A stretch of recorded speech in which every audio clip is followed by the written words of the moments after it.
संजय यादव जी के धर्म पत्नी वार्ड सदस्य श्रीमती संजना देवी को एक एक मत दे करके भारी मतों से विजय बनावे। मेरे दोस्तों, इनकलाब जिंदाबाद, इनकलाब जिंदाबाद। अगर वार्ड सदस्य संजय यादव भैया जी को भूलेंगे तो फिर 5 साल तक झोलेंगे।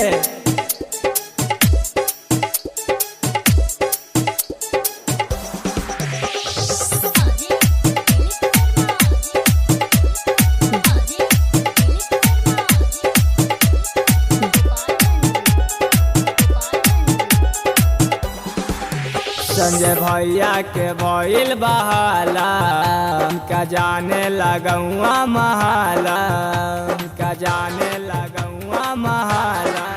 संजय भैया के भइल बहाला, का जाने लगुआ महाला।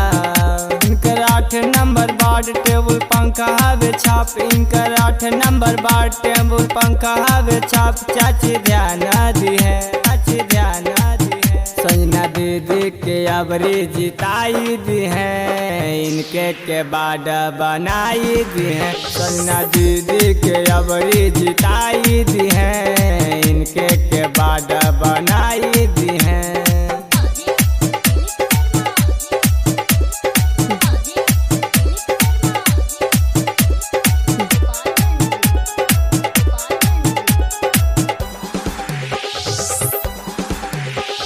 लेके प्रतिक्ति करीले सपोर्ट हो, कर्म संख्या 6 पर देवे के बाभोट हो। चुनाठी पंचायत से जनता चाहिए हो, केहू के रोकला से रुकी नहीं हो, केहू के रोकला से रुकी नहीं हो।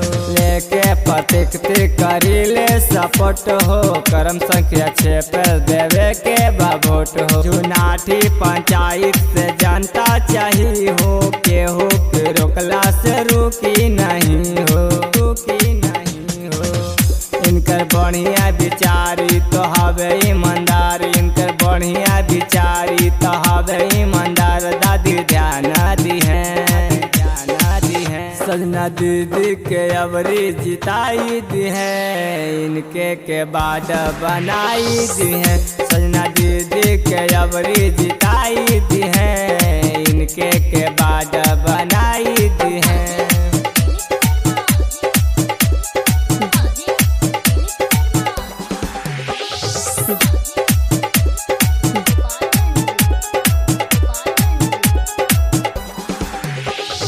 दुख में साथ दी, सुख में भी साथ हो। संजना दीदी कहताड़ी दिलवा के बात हो, इन पर बनाई रखिया ध्यान हो। संजना दिल दिहावे ई हो महान हो, संजना दिल दिहावे ई हो महान हो। दुख में साथ दी, सुख में भी साथ हो। संजना दीदी कहताड़ी दिलवा के बात हो, इन पर बनाई रखिया ध्यान हो। संजना दिल दिहावे ई हो महान हो, ई हो महान हो। अरविंद करे गोहार हाथ जोड़ी बारे बार, अरविंद करे गोहार हाथ जोड़ी बारे बार। चाचा ध्यान दिहा, संजना दीदी के अबरी जिताई दी है, इनके के बाद बनाई दी है। संजना दीदी के अबरी जिताई